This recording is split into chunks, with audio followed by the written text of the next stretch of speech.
Hi friends, তোমরা কেমন আছো? আশা করি তোমরা সবাই খুব ভালো আছো। চলো আজকে আমি একটা তোমাদের সাথে ট্রেন জার্নি শেয়ার করছি। তো তোমরা অনেকেই জানো, যারা আমার ফেসবুকের ফ্রেন্ডরা আছো, আমি তারাপীঠ গেছিলাম। তো তো সেটারই তোমাদের সাথে কিছু শেয়ার করব। দেখো, ফার্স্টে গাড়ি ধরে আমরা হাওড়া স্টেশনের উদ্দেশ্যে রওনা দিলাম।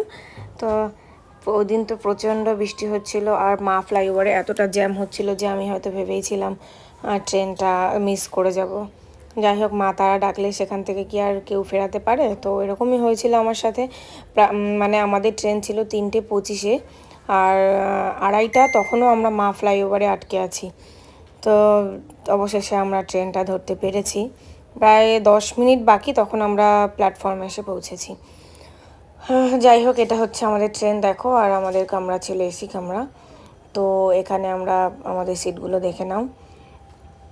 এটা এতটাই হার্ড, মানে শক্ত ছিল যে আমার একটু হাত থেকে প্রেশার দিয়ে ওটাকে খুলতে হচ্ছে। তো দেখো, এরপরে আমরা কিছু খাবার কিনে নিয়েছিলাম, কেক কিনে নিয়েছিলাম, আর এইগুলো হচ্ছে চিপস। তো তারপরে অবশেষে ট্রেনটা ছাড়লো। ট্রেনটা ছাড়ার পরে দেখো, মানে ফ্রিতে খাবার পেয়ে গেছি আর কি। এই দেখো, এগুলো কী সব আম পাচক টাচক এসব দিচ্ছিল। তারপরে এটা একটা দিল আদার, তারপরে এটা আর একটা দিল, এটা হচ্ছে আমসত্ত্ব। হ্যাঁ, তারপরে আর একটা দিল, এটা হচ্ছে পুদিনা। তো আমরাও খেয়ে যাচ্ছি, আর উনি একের পর এক দিয়ে যাচ্ছে। তো দেখো, উনি, আমি বলছিলাম আর কত খাবো, বলছে আর একটা বাকি আছে। এটা হচ্ছে এটা সব থেকে আমার বেশি ভালো লেগেছে, এটা হচ্ছে টিটোরা। তো এটা আমি কিনেছি লাস্টে, চলো দেখাবো তোমাদের। তো এটা হচ্ছে সবার শেষ পান, এটা হচ্ছে বেনারসের পান। হ্যাঁ, তো আমি বলছিলাম যে আগেরটা ভালো, তো উনি বলছিল হ্যাঁ আগেরটা খুব ভালো। তো আমিও পান খেতে খেতে তারপরে রওনা দিলাম। বসে বসে একটু গান শুনছিলাম।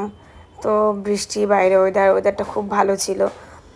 তারপরে একটু কুরকুরে খেয়ে নিলাম। তারপরে কুরকুরে খাওয়ার পরে দেখো, উনি ওনার সব রকম জিনিস নিয়ে চলে এসেছে। অ্যাকচুয়ালি উনি এগুলো বিক্রি করেন, তো সেই জন্যই আমাদেরকে টেস্ট করাচ্ছিল যে কোনটা কি ভালো লাগে। যাই হোক, একটা কিনলাম এই টিটোরা, এটা খুব ভালো লেগেছে। আমি যদি কোনোদিনও আবার যাই, তো আমি আরও কিনবো আমি। তো তারপরে দেখো, ঝালমুড়ি নিয়ে নিয়েছিলাম, আর তার সাথে সাথে 1 কাপ চাও নিয়ে নিয়েছিলাম। তো তারপরে দেখো, এক গান শুনতে শুনতে যাচ্ছি। একজন ভদ্রলোক গান গাইছেন।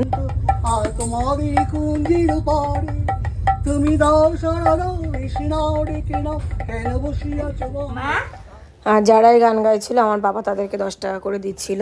ও গান শুনতে খুবই ভালোবাসে। তো দেখো, আরও একজন ভদ্রলোক গান গাইতে উঠে গেছে।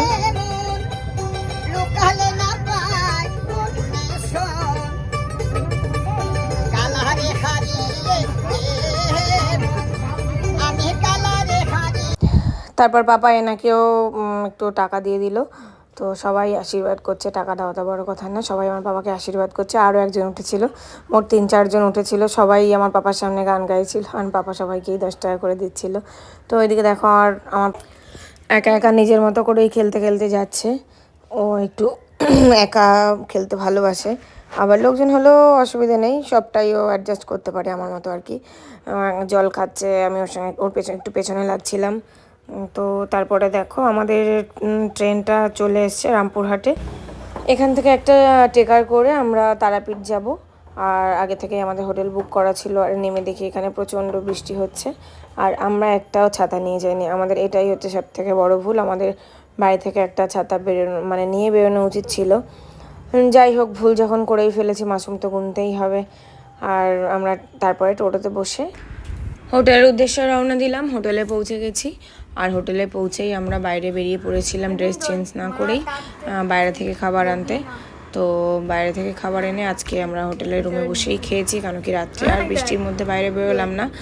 তো আজকের ভিডিওটা এই পর্যন্তই, দেখা হচ্ছে পরবর্তী নেক্সট ভিডিওতে। আর যদি ভিডিওটি ভালো লেগে থাকে, please like, share and comment করে দেবে। Tata, bye bye.